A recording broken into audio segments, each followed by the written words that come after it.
Cuando el suelo comenzó a temblar en las primeras horas de la madrugada, los habitantes del tranquilo pueblo de Chalco se despertaron con un sobresalto. Los candelabros oscilaron, las paredes de adobe crujieron, y los perros ladraron frenéticamente al cielo encapotado, como si una fuerza ancestral hubiera sido liberada de las entrañas de la tierra. El terremoto, breve pero intenso, dejó una calma inquietante en su estela.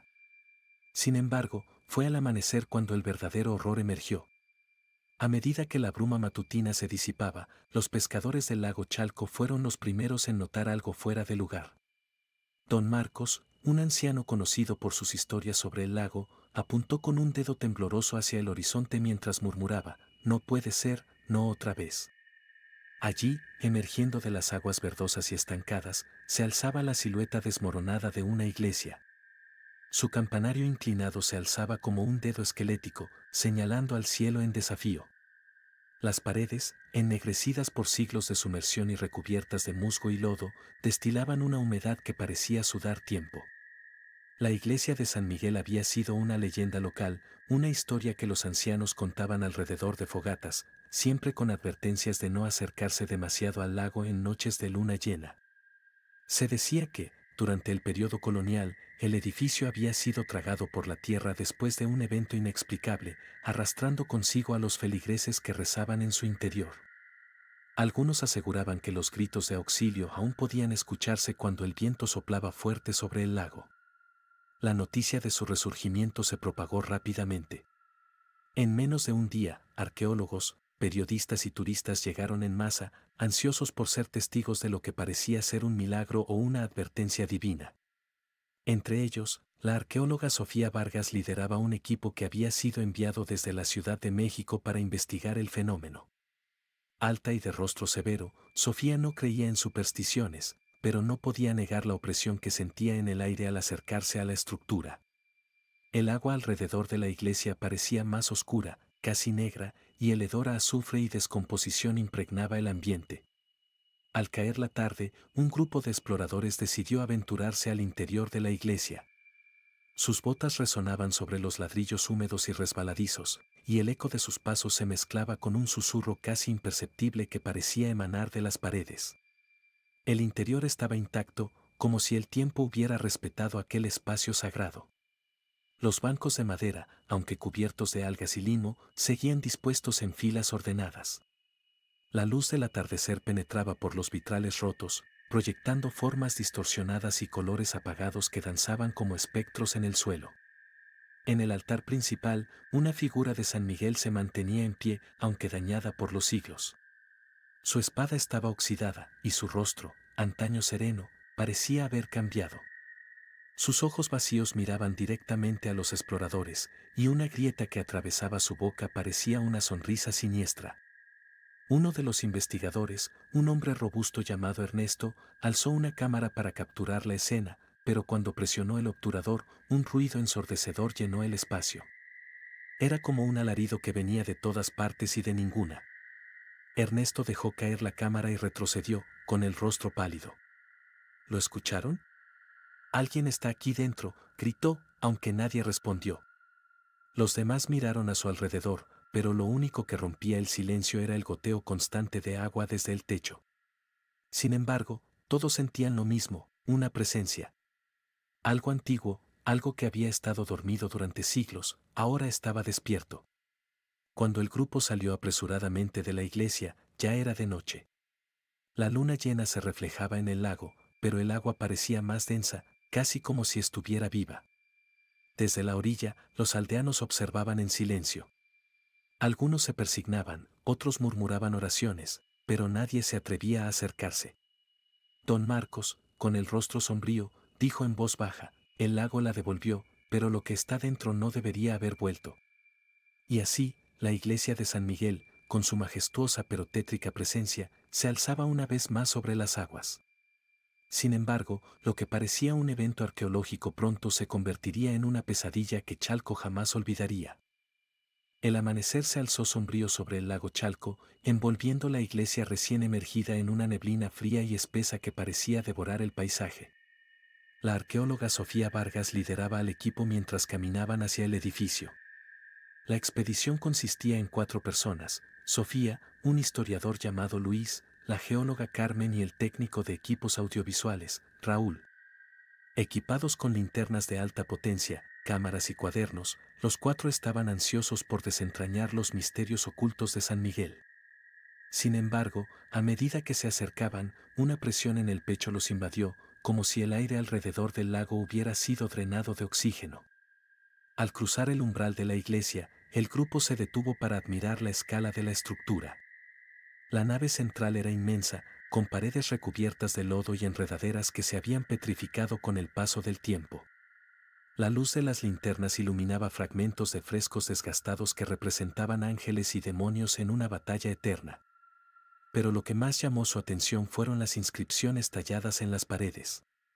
Luis, con su libreta en mano, se acercó para examinarlas. «Esto no tiene sentido», dijo, su voz resonando en el silencio sepulcral. «No son símbolos cristianos. Son algo más antiguo». Las inscripciones estaban grabadas con precisión escalofriante, mostrando figuras humanoides retorcidas en posturas de agonía y adoración. Alrededor de ellas, palabras en un idioma desconocido se repetían en patrones hipnóticos. Carmen intentó documentar las imágenes, pero las fotografías salían distorsionadas, como si la cámara se negara a capturarlas. Más adentro, el grupo llegó al altar principal.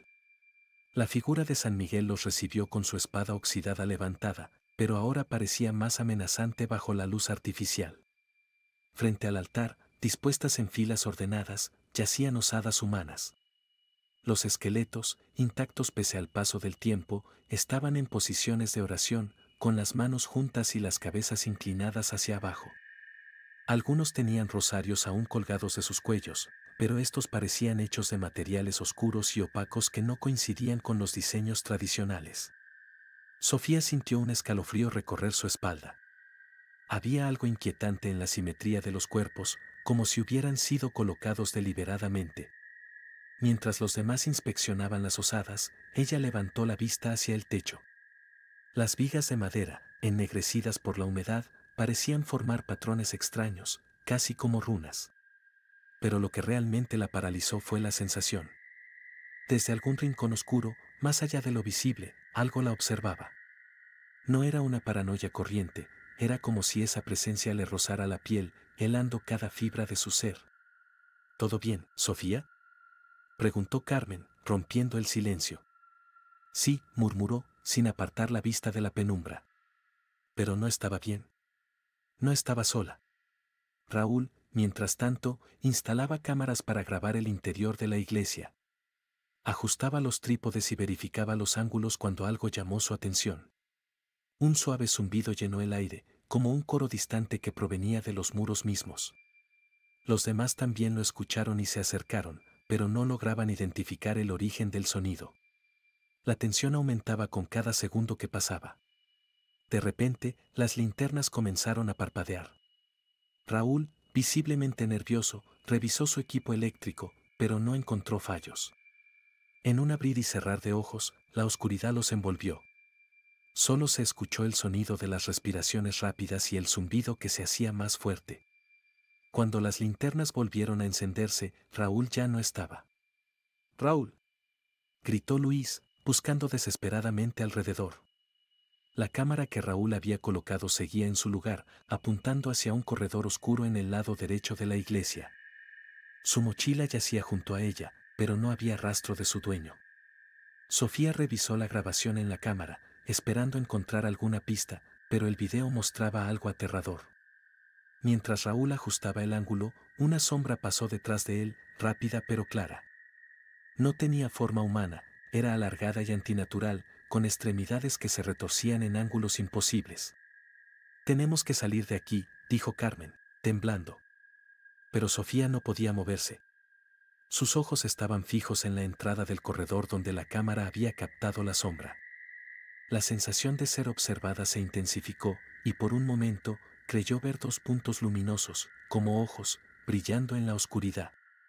Una voz susurrante invadió su mente, incomprensible pero seductora, como un cántico que llamaba desde las profundidades del abismo. Finalmente, Luis la agarró del brazo y la sacudió. Sofía, vámonos. El grupo, ahora reducido a 3, salió apresuradamente de la iglesia. Al llegar a la orilla del lago, se giraron para mirar una última vez.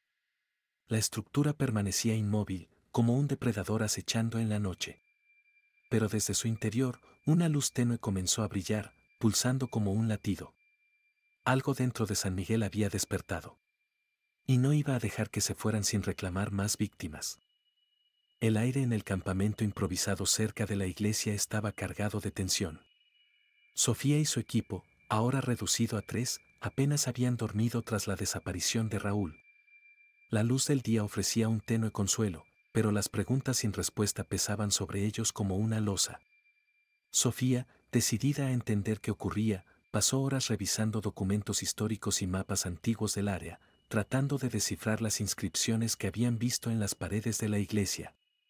Fue entonces cuando Luis, el historiador del grupo, apareció con un grueso manuscrito entre las manos, sus ojos brillando con una mezcla de horror y fascinación.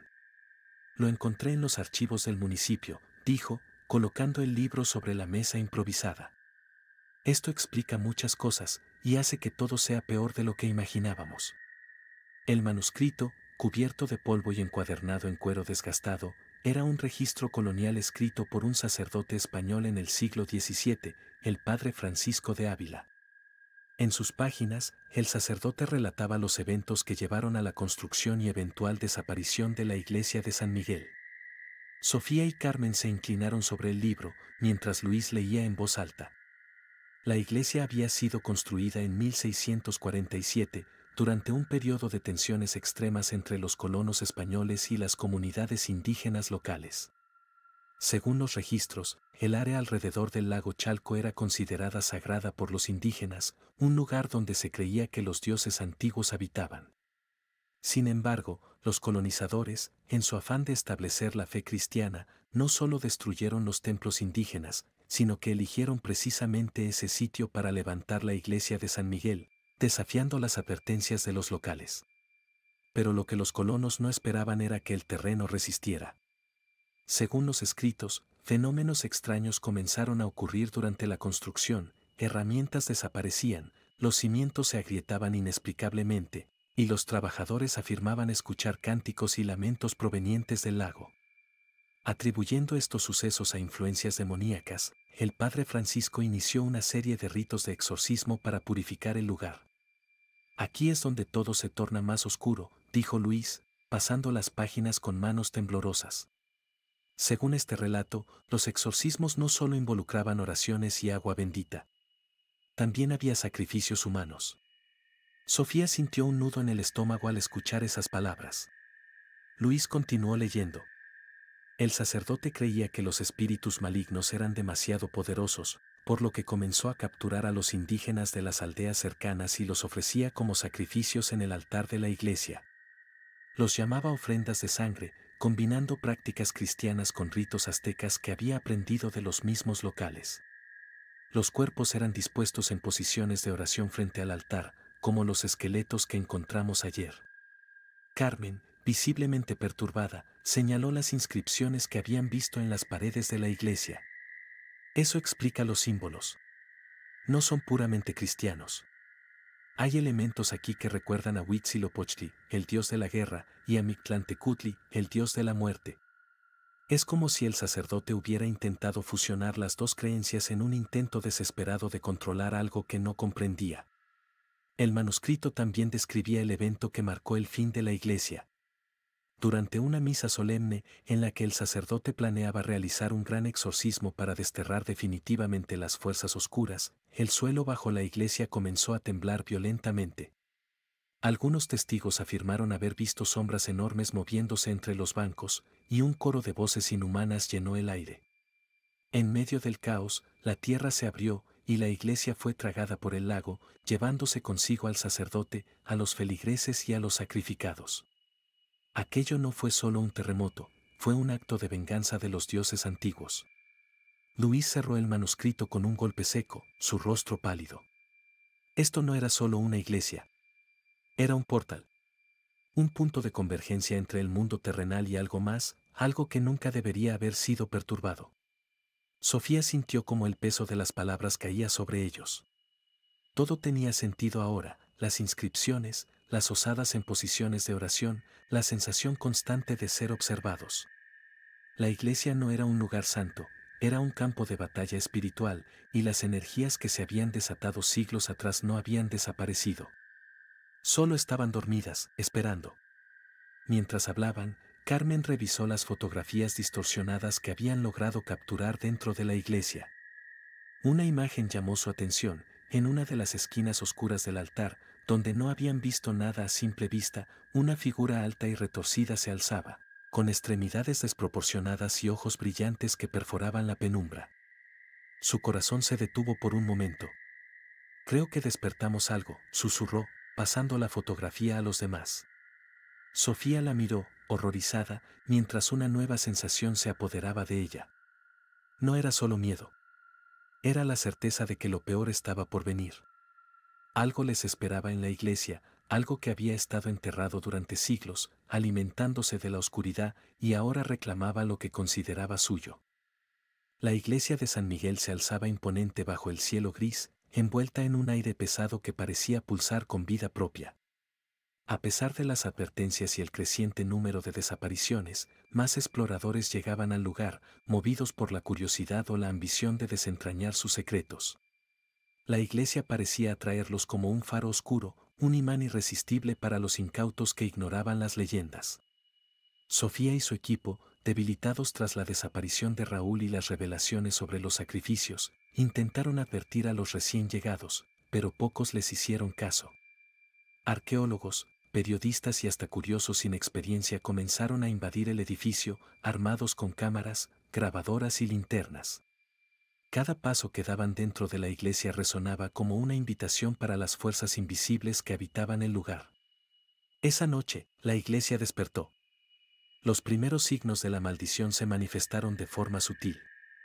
Los visitantes notaron que las linternas titilaban sin motivo aparente y las sombras proyectadas en las paredes no correspondían con las figuras humanas. Algunos aseguraron sentir una presencia detrás de ellos, un aliento helado en la nuca, aunque al girarse no encontraban nada. Sin embargo, estos incidentes eran apenas un preludio. A medida que la noche avanzaba, las paredes de la iglesia parecían cambiar. Las inscripciones talladas, antes estáticas, comenzaban a brillar con una luz rojiza, como si fueran líneas de sangre recién derramada. El aire se tornó denso, casi sólido, dificultando la respiración. Y entonces, las voces comenzaron. Primero fue un murmullo, bajo e incomprensible, que reverberaba en las paredes de piedra. Luego, las voces se transformaron en cánticos, un coro antinatural que hablaba en una lengua olvidada. Algunos exploradores intentaron grabar el sonido, pero los dispositivos fallaron. Las grabaciones solo captaban estática y un sonido lejano, como el crujido de huesos bajo presión. Luis, el historiador, sintió un escalofrío al escuchar el cántico. Aunque no entendía las palabras, había algo intrínsecamente maligno en su tono, una mezcla de súplica y condena.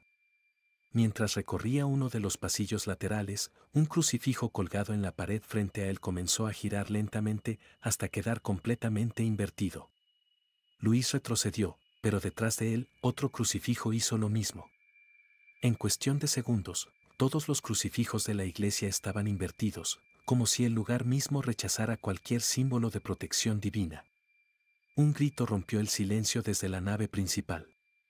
Sofía y Carmen corrieron hacia el origen del sonido, encontrando a uno de los exploradores arrodillado frente al altar. Su cuerpo temblaba de forma descontrolada y sus ojos estaban desorbitados. Señalaba hacia las sombras detrás de la figura de San Miguel, balbuceando palabras incoherentes. Antes de que pudieran alcanzarlo, el hombre se desplomó al suelo, con la piel pálida y la mirada fija en el vacío. Un líquido oscuro y espeso goteaba de su boca. «Tenemos que salir de aquí», gritó Carmen, con el rostro blanco de terror. Pero las puertas de la iglesia, que antes estaban abiertas, ahora estaban cerradas. Varios exploradores intentaron forzarlas, pero no se movieron ni un centímetro. El pánico comenzó a apoderarse del grupo. Algunos corrieron hacia las ventanas, pero al mirar al exterior solo vieron un vacío negro, como si el mundo más allá de la iglesia hubiera desaparecido. La realidad misma parecía estar desmoronándose. En un rincón oscuro, Sofía sintió la mirada de algo que no era humano. Volvió la cabeza lentamente y lo vio, una figura alta y delgada, envuelta en sombras que parecían moverse como llamas negras. Sus ojos brillaban con un rojo intenso, fijos en ella, como si la estuvieran evaluando. La figura no tenía rostro, pero transmitía una presencia abrumadora, como si toda la oscuridad de la iglesia emanara de su ser. Cuando Sofía intentó moverse, sintió que su cuerpo estaba paralizado. Una voz resonó en su mente, un susurro que no venía de la figura, sino del lugar mismo. No debiste despertar lo que duerme. Luis la sacudió del trance, rompiendo el contacto con aquella cosa. Ambos corrieron hacia el altar, donde Carmen trataba desesperadamente de romper una de las ventanas con una barra de hierro. Sin embargo, la barra se dobló al primer golpe, como si la iglesia se defendiera. De repente, las luces de las linternas se apagaron todas a la vez. La oscuridad era total, un vacío absoluto que engullía todo sonido. Solo se escuchaban los cánticos, ahora más fuertes, más urgentes. En medio de la penumbra, figuras comenzaron a emerger. Eran sombras humanoides, retorcidas y amorfas, que se arrastraban por las paredes y el suelo, acercándose lentamente al grupo. Sus movimientos eran erráticos, como si no pertenecieran a este mundo. Sofía sintió una mano helada tocar su hombro y giró bruscamente, pero no había nadie. Los gritos de los demás llenaron el espacio, pero cada sonido parecía desvanecerse en el eco infinito de la iglesia. Una risa, gutural y profunda, resonó desde el altar, donde la figura de San Miguel parecía haber cambiado. Ahora, el rostro del ángel estaba deformado, su sonrisa torcida y sus ojos vacíos miraban al grupo con malevolencia. La iglesia había despertado completamente, un ser vivo que se alimentaba de miedo y desesperación. No iba a dejar salir a nadie.